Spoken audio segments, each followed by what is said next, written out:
What do you say? How do you say? I'm just blessed to see you another day. I go by the name of Terah Da Barber, and this is Razor Sharp Podcast. Hey. So today, I got Patrice McKenna in the building, a.k.a. we got Sway the Pro. Yeah. Not just Sway the Pro, but we have the Encore Salon Suite owner, operator, and franchiser. Yeah. Get that. Okay. Also, ex-b-baller, you know what I'm saying? Okay. Oh, you did your research. Come on, I does this. Okay. Also, master barber stylist. Ooh. First question I got for you is, what got you into the salon suites? So I'm a licensed master barber stylist. So I was working in the salon suite, and that's when I first was introduced to the concept. The owner had actually wrote me and was like, "Come check us out." So when I got there, I was like, "Oh, this is different. This is kind of cool." So I started working in there. Then my mindset shifted to like the operation side of things, and I started counting the doors. And I'm like, "Oh, he making some good money here." Yeah. So that's when I said, "No." Originally, I had wanted to do a barbershop, but once I started working in the salon suite, I said, "Oh, this is gonna be the next play right here. Yeah. Let me tap into that." Sweet.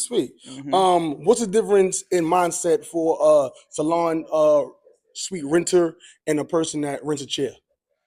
Man, it's a different mindset. I think somebody who actually leases a salon suite, it's a different level. I say it's like for a high level beauty professional. So people who are already established, people who understand operations, and they're really ready to be a business owner. Yes, you still own your own business behind the chair, but when you get in the suite, it's like it's like a next level business owner. So I think that's for the more established professional business or service provider. That's a fact, because I just got into my suite and is actually running your own barbershop, having to have a fire marshal come through, business license. Where do you see the future of barbershops? Barbershops, I don't think they're going to go anywhere. I think there's a select few people that actually want to do the chair, right? And I think that it's important that when you first start out that you do go to the traditional barbershop or salon first, because you're getting more opportunities to get new clients, right? Because you're getting walk-ins and stuff like that. So I tell people, when people come to the salon suites and I don't think they're quite ready, I say go to a traditional barbershop or salon, build your clientele, build your brand, build your mindset, and then you come to a salon suite. That's a fact. So I think they're both going to stay, to each his own. I think they're both going to stay open because there's pros and cons to both. Yep. I mean, I seen somebody recently say that that the barbershop thing is not going to be dead. Now the owner's mindset have to change. They're normally just trying to get barbers into the shop. Exactly. Now you're seeing the locticians in the shop more. Exactly. Now they have nail techs in the shop. So it's really written in that space, not just for somebody that's going to be cutting hair, but other people. Where does the name Encore come from? It was just, I was thinking encore means just like do it again, do it again, another encore. And so I actually had 3 different names, and that one just kind of stuck out to me when I chose my business name. So yeah. There's a whole bunch of others out there, but I pay attention to who's doing the marketing, who's doing the footwork, who's really out there, and your brand speaks volumes. Absolutely, I don't play. I'm really in this industry. That's what I tell people. I'm not just out here trying to teach people about an industry that I'm not in. Like I said, I worked in a barbershop, I worked in a salon, I've owned a salon barbershop, I worked in a suite, so I know I got every different angle of experience in this industry. Do you still cut hair? A little bit. I cut my hair, but that's it, really. Okay, so not for real. don't hit me up. I ain't cutting hair. So you're not going to ask you to host a barber battle or nothing like that, because you're not really in that space. Like I'm not, but I ain't gonna lie, Dan. You just gave me an idea. Now I did say that I wanted to come back out of retirement one day and just cut, because I was cold with the clippers. Okay. I'm talking about cold. But I might have to just go even big and just jump into a contest or something like that. I don't know. Listen, that'd be fire. I think I can do it. I ain't gonna lie. I'm pretty fire with it. So with that being said, because we're speaking about clippers, and I do a segment called Barber Questions. So I'm gonna just do my rapid questions for you, and then we can finish it off. All right, let's get it. The first question I got for you when it go is what's your top 5 clipper companies? Andy's, Walls will be my top 2. Okay. I ain't been in the industry. I ain't been in the game the last year and a half, so I don't know what's new, but those 2 are my go-tos still to this day. Classics. Yeah. Okay. You know that. Yeah. Okay. You know that. Is being licensed important? Yes, I do think it's important. I think that there are some very talented unlicensed barbers though, so I get.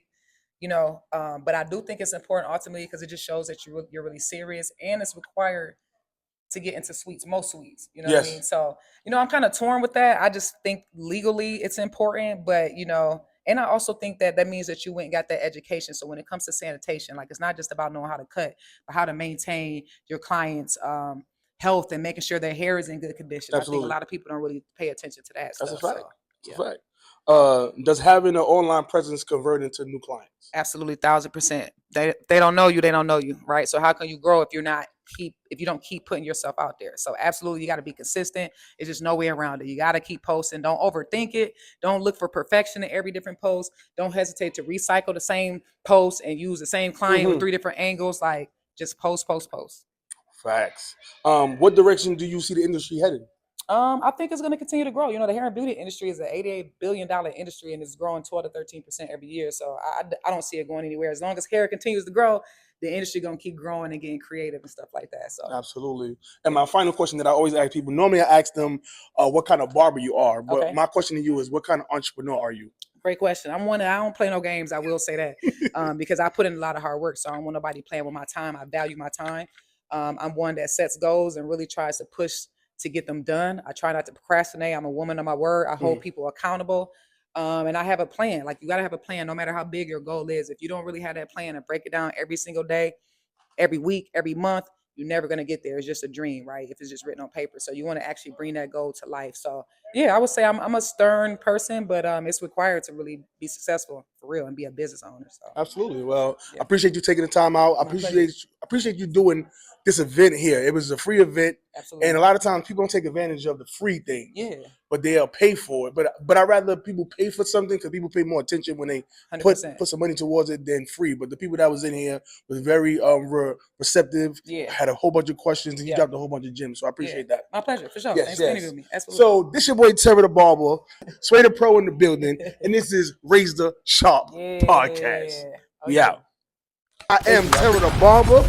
I'm your boy Swole, man. Ice Cold Cuts coming at you live and direct. And this is Razor Sharp Podcast.